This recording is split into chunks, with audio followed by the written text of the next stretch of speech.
Assalamualaikum warahmatullahi wabarakatuh.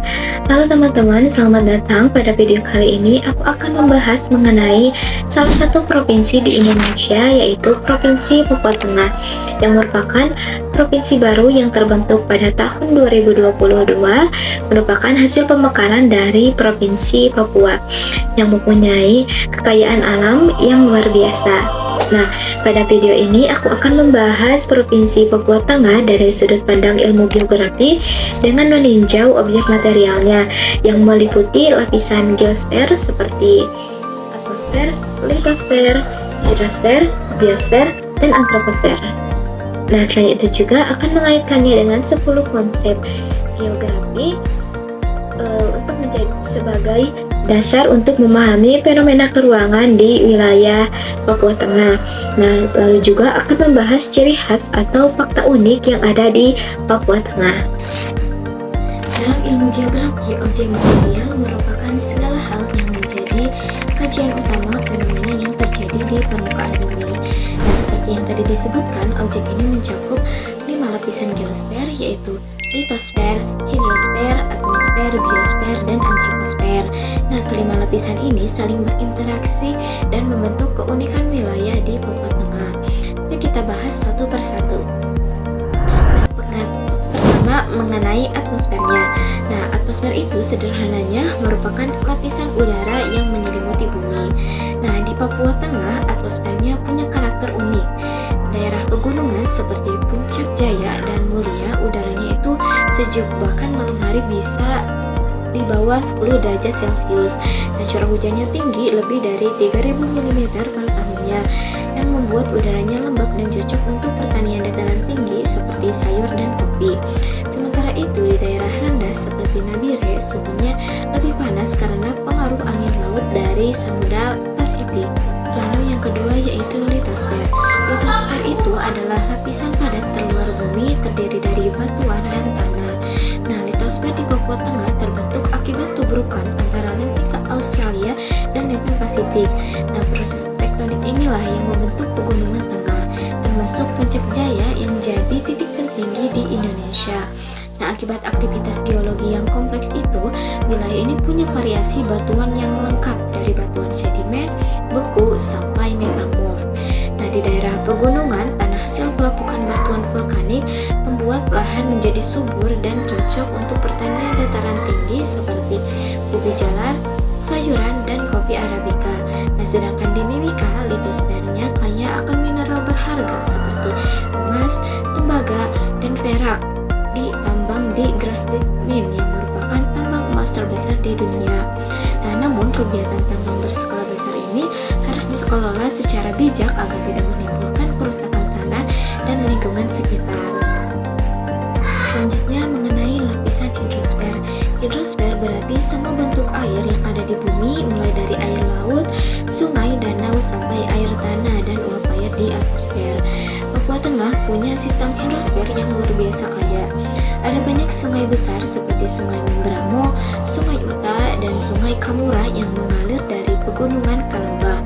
Dan selain itu ada Danau Paniai dan Danau Tigi, dua danau besar yang jadi sumber air bersih sekaligus tempat hidup ikan-ikan air tawar endemik Papua.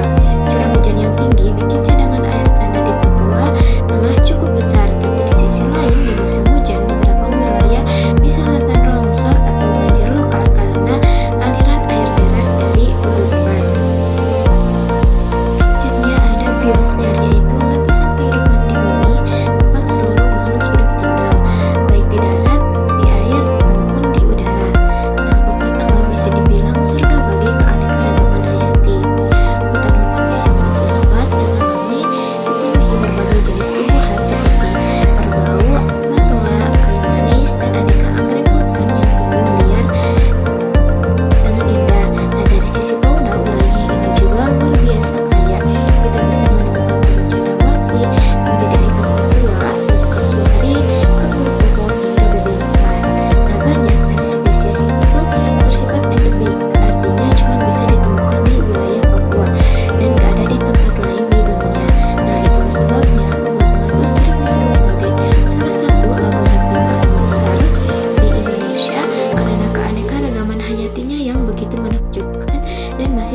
terjaga.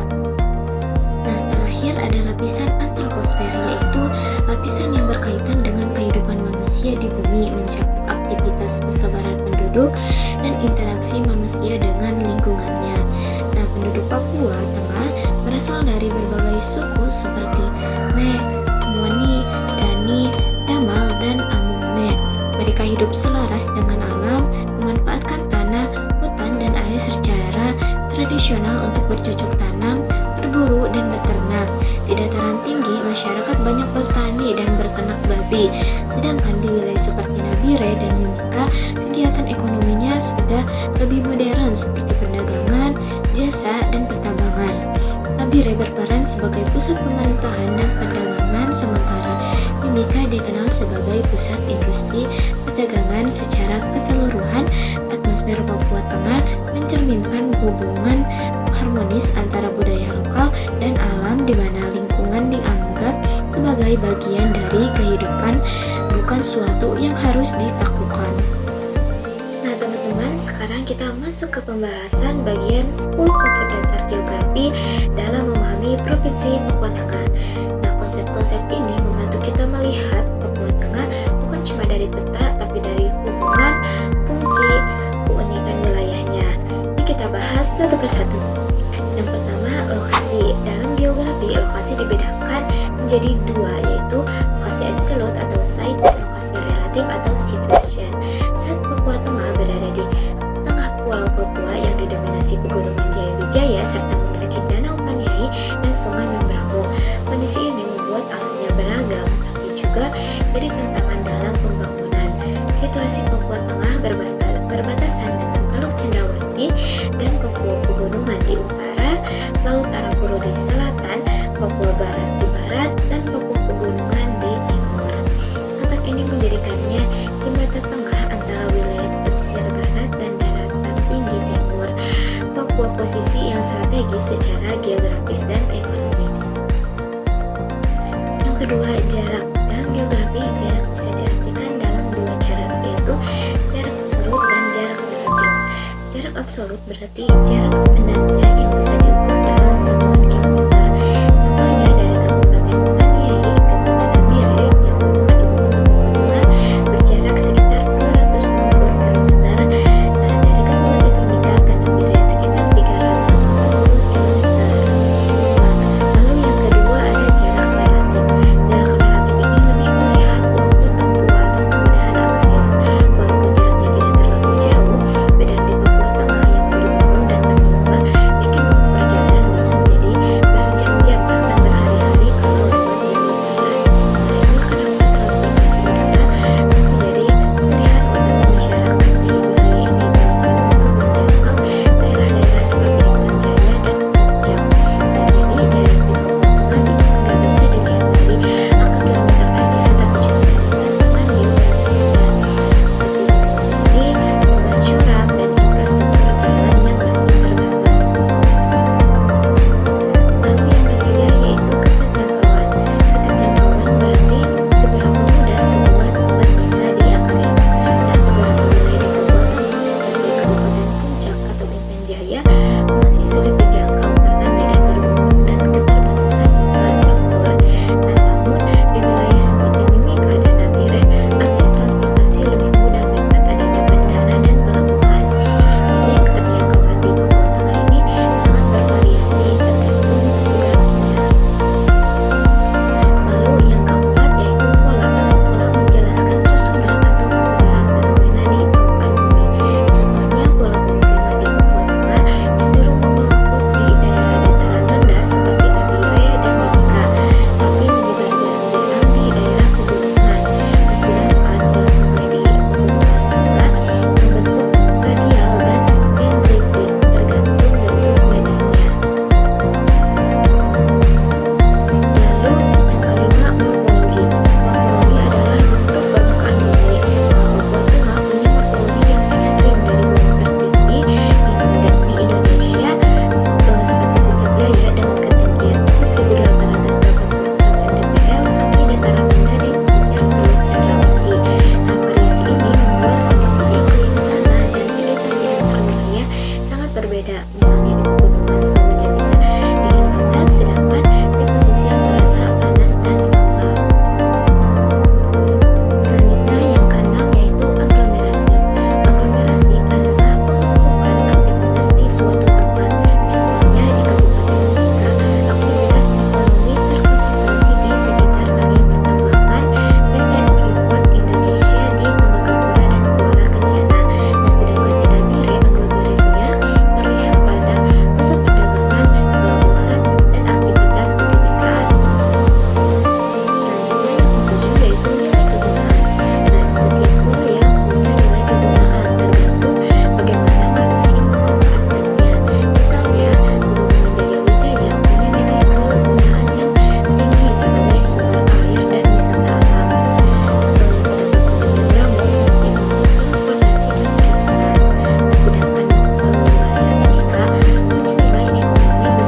hasil tambang dari Mimika dikirim keluar Papua, sementara bahan pangan dari dataran rendah dikirim ke daerah pegunungan. Jadi ada aliran barang, jasa, dan tenaga kerja yang menunjukkan bahwa satu wilayah tidak bisa berdiri sendiri, melainkan semuanya saling bergantung. Selanjutnya yang kesembilan ada diferensiasi area, artinya setiap wilayah punya perbedaan karakteristik. Seperti Papua Tengah punya wilayah pesisir seperti Nabire,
kayu,